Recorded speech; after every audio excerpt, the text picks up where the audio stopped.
Good morning, students. Today I am going to start chapter number 4 of history. The name of this chapter is Harappan Civilization, the Rise of Urbanism. In this chapter, we will study or discuss about the Harappan culture. इस chapter में हम हड़प्पा सभ्यता के बारे में पढ़ेंगे। तो first of all the rise of urbanism. Urbanism क्या है? अर्बनिज्म एक ऐसा कंसेप्ट है, एक ऐसा प्रोसेस है जिसमें लोग जो हैं रूरल एरियाज में रहते हुए अपनी लाइफ को एक अर्बन वे में गुजारते हैं और इसी से बना है urbanisation. Urbanisation means a process of transformation from rural to urban. Urbanisation कहते हैं शहरीकरण। जब गांव की पॉपुलेशन, रूरल एरियाज़ के लोग टाउन के अंदर, सिटीज़ के अंदर शिफ्ट हो जाते हैं तो वहाँ की पॉपुलेशन बढ़ने लगती है, क्योंकि टाउन और सिटीज़ जो हैं वो डेवलप्ड एरियाज़ हैं। तो जिसको हम कहते हैं शहरीकरण। लोग जो है गांव को छोड़कर शहरों की तरफ जा रहे हैं। तकरीबन 5000 BC तक जो सेटलमेंट्स था, लोगों का जो बसाव था, वो बढ़ने लगा इंडो ईरानियन जो बॉर्डर लैंड था वहाँ पर। और वहाँ पर कई सारे विलेज कम्युनिटीज़ जो थी वो सेटल्ड हो गई। वो लोग खेती बाड़ी करने लगे और मुख्तलिफ़ किस्म की फसलें उगाते थे, जिनमें गेहूँ, बारले, जौ और दूसरी तरह की क्रॉप्स शामिल थीं। साथ ही साथ वो मवेशी भी पालते थे। इसके अलावा वो लोग स्टोन, कॉपर और ब्रॉन्ज मेटल्स का इस्तेमाल करते थे। जो भी बर्तन बनाते थे, अच्छी क्वालिटी के बर्तन बनाते थे।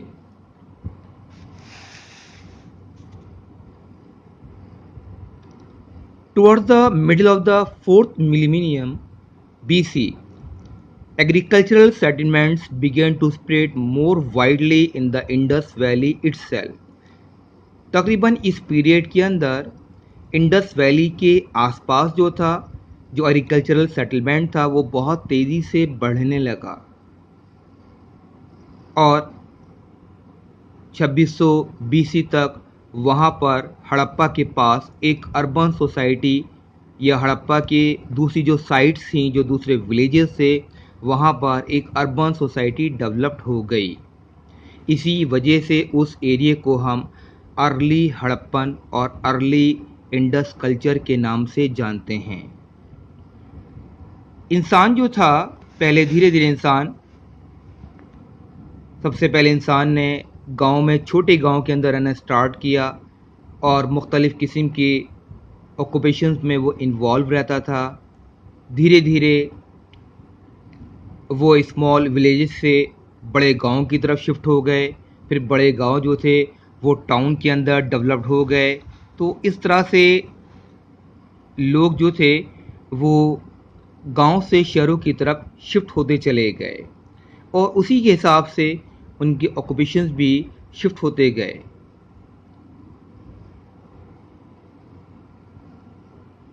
Early civilisation.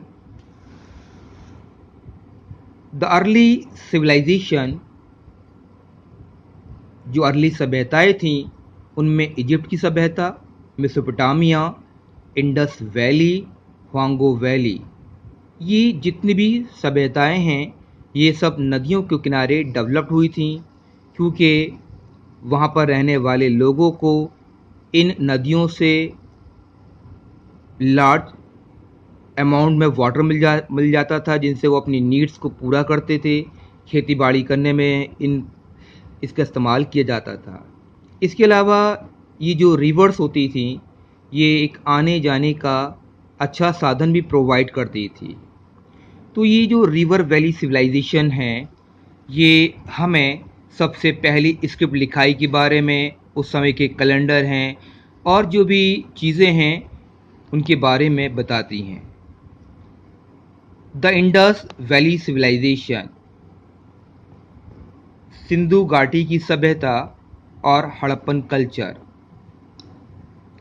तकरीबन 20वीं सेंचुरी बीसी के शुरुआती दौर तक जो हिस्टोरियन थे जिन्होंने हिस्ट्री लिखी, वो एंशिएंट सिविलाइजेशन के बारे में अनअवेयर थे। वो सिविलाइजेशन जो 4500 साल पहले इंडिया के नॉर्थ वेस्टर्न पार्ट के अंदर डेवलप्ड हुआ था। जब रेलवे की खुदाई का काम स्टार्ट हुआ इंडिया के नॉर्थ वेस्टर्न पार्ट के अंदर, तो वहाँ पर हड़प्पन साइट मिली।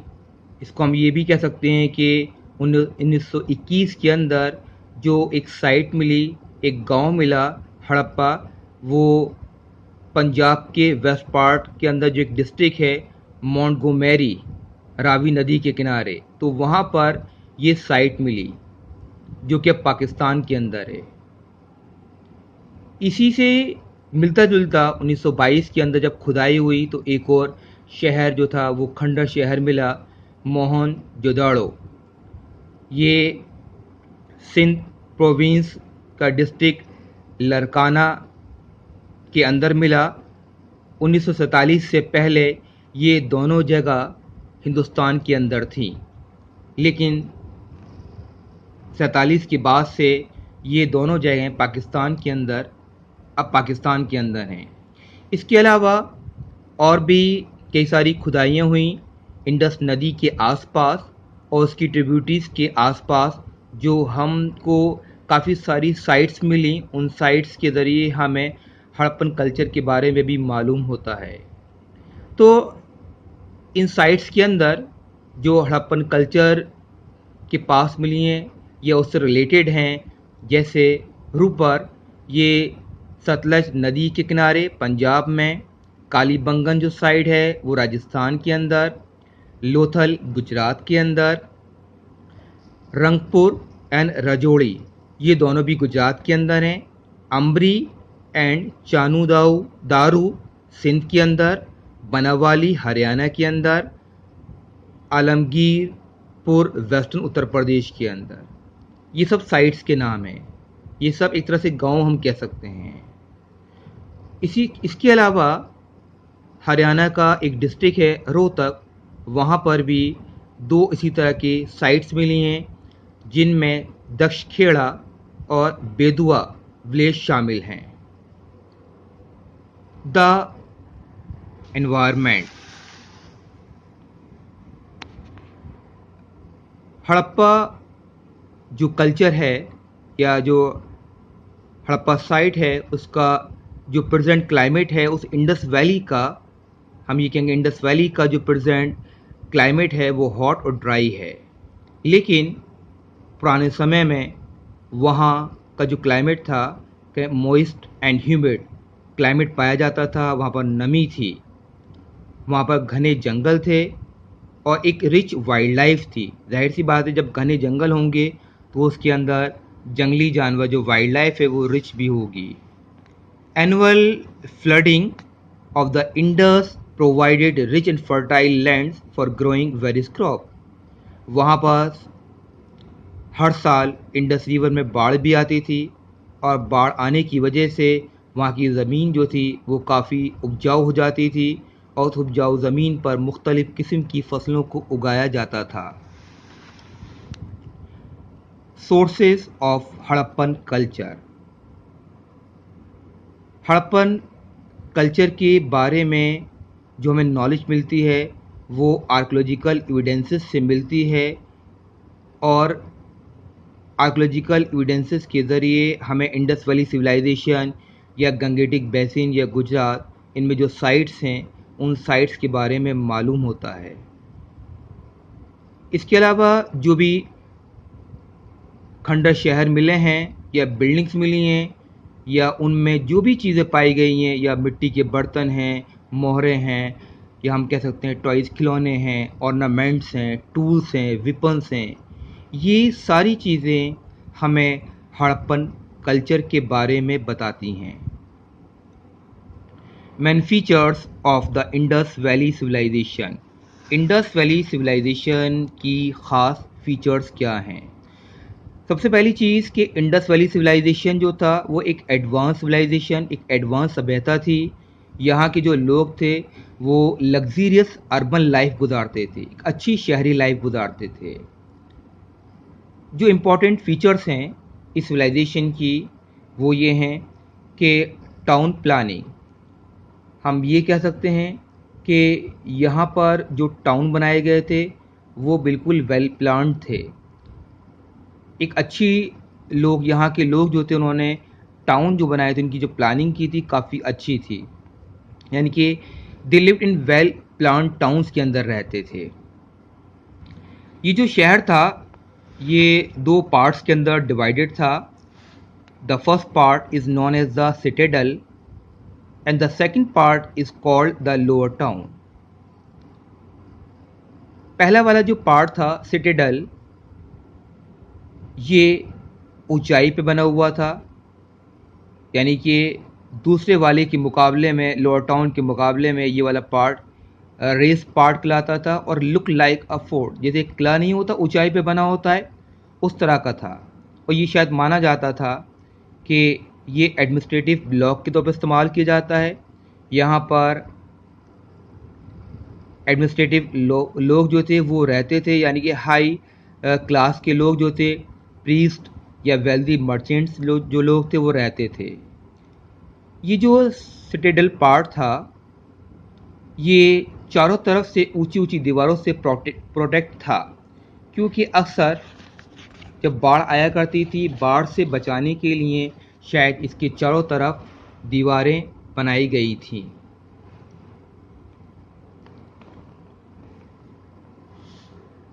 सिटेडल के चारों तरफ इम्पॉर्टेंट बिल्डिंग्स भी थीं, जिनमें great bath, greenery and the assembly और टाउन हॉल शामिल हैं। लोअर पार्ट जो था वो ऐसा माना जाता था कि यहाँ पर आम लोग रहते थे। आम लोग के अंदर टीचर्स भी हो सकते हैं, व्यापारी भी या सैनिक भी हो सकते हैं, और यहाँ की पॉपुलेशन ज़्यादा थी। ये डिवाइडेड था एक रेक्टेंगुलर ब्लॉक के अंदर। यहाँ की जो सड़कें थी वो गलियाँ एक दूसरे को 90 डिग्री पे काटती थीं, चौराहे होते थे और सड़कों पर बिजली का बहुत अच्छा इंतज़ाम था, लाइटिंग का बहुत अच्छा इंतज़ाम था। स्ट्रीट जो थी, वो सड़कें जो थीं वो पक्की ईंटों की बनाई गई थीं। यहाँ पर इनको साफ़ भी किया रखा जाता था। यहाँ पर फैक्ट्रीज़ जो थीं या जो बेकरीज़ थीं उनको परमिशन नहीं थी कि, क्योंकि यहाँ पर वो ये लोग चाहते थे कि पॉल्यूशन को अवॉइड किया जाए, इस वजह से उन्होंने फैक्ट्रीज़ और बेकरीज़ जो थी इनको परमिट नहीं किया था। Well planned drainage system, Harappa culture के अंदर जो पानी की निकासी का सिस्टम था वो काफ़ी अच्छा था, साफ़ सफाई का। यहाँ पर हम देख सकते हैं जो ड्रेनेज सिस्टम है, एक बड़ी सी हमें दिखाई दे रही है, नाली दिखाई दे रही है, नाला टाइप का था, वो कवर्ड था, बिल्कुल ढका हुआ था। जैसे आजकल अपने घरों के अंदर देखते हैं कि हमारे घरों के अंदर जो नालियाँ होती हैं बिल्कुल कवर्ड होती हैं, ढकी रहती हैं। ऐसे ही उस ज़माने के अंदर इन लोगों ने काफ़ी अच्छा ड्रेनेज सिस्टम बनाया था। जो गंदगी थी स्लज वो इसी के अंदर डिस्चार्ज होती रहती थी, बहती रहती थी, और यहाँ पर कहीं पर एक मैन होल बनाया जाता था जिसको खोलकर कभी कभी साफ़ भी किया जाता था इन नालियों को। हड़प्पा कल्चर के अंदर काफ़ी अच्छी बिल्डिंग्स भी, आलीशान बिल्डिंग्स भी थीं, और उन बिल्डिंग्स के अंदर वर्शिप प्लेसेस भी थे, ग्रेनरीज, अनाज को स्टोर करने की जगह भी शामिल थीं। सिटाडेल के अंदर जो इम्पोर्टेंट बिल्डिंग्स थीं, the granary, the town hall, the great bath. The granary Mohenjodaro के अंदर ये लार्जेस्ट बिल्डिंग थी और ये एक रेक्टेंगुलर बिल्डिंग थी जहाँ पर अनाज को स्टोर किया जाता था। इसी तरह से हड़प्पा के अंदर 6 ग्रेनरीज और भी थी जहाँ पर जो सरप्लस प्रोडक्शन होता था, ज़्यादा अमाउंट के अंदर जो भी अनाज प्रोड्यूस किया जाता था, उस सरप्लस ग्रेन को इन ग्रेनरीज के अंदर स्टोर किया जाता था। द टाउन हॉल, ये भी एक काफ़ी इम्पॉर्टेंट बिल्डिंग थी हड़प्पा के अंदर, और यहाँ पर ये माना जाता था कि ये एडमिनिस्ट्रेटिव ब्लॉक के तौर पर या यहाँ पर कल्चरल पर्पस या ये एक हॉल प्लेयर के तौर पर इस्तेमाल की जाती थी। द ग्रेट बाथ, हड़प्पा के अंदर एक बहुत बड़ा स्विमिंग पूल जिसको हम कहते हैं बड़ा गुसलखाना भी था, और ये एक रेक्टेंगुलर टैंक के तौर पर था। ये माना जाता था कि जो रिलीजियस सेरेमनीज़ होती थी उनमें काफ़ी ज़्यादा लोग यहाँ पर नहाने के लिए आते थे, और इनके दोनों तरफ हम देख सकते हैं ये सीढ़ियाँ बनी हुई हैं। तो यहाँ पर उतरने का सिस्टम भी था, ये सीढ़ियाँ बनी हुई हैं, यहाँ पर कुछ रूम्स बने हुए हैं। ठीक है, ये जो खंडर मिले हैं ये कुछ रूम्स हैं। यहाँ पर इस ग्रेट बाथ के अंदर जो स्मॉल रूम्स मिले हैं, इसके चारों तरफ ये माना जाता था कि ये रूम इस्तेमाल किए जाते थे चेंजिंग पर्पस के तौर पे, यानी कि लोग नहाकर कपड़ों को चेंज करते थे तो इसी रूम में जाके चेंज करते थे। हाउसेस, हड़प्पा के अंदर जो मकान मिले हैं वो 1 मंजिला और 2 मंजिला थे, और वो मकान जो थे वो लकड़ी भी इस्तेमाल की गई थी, पत्थर भी इस्तेमाल किया गया था, ईंटों का भी इस्तेमाल किया गया था उन मकान को बनाने में। और हर मकान के अंदर 2 या 2 से ज़्यादा लिविंग रूम्स मौजूद थे। एक बाथरूम होता था, एक किचन और एक दालान, और हर हाउस जो था अपने आप में एक वेल प्लान था, काफ़ी अच्छा मकान था।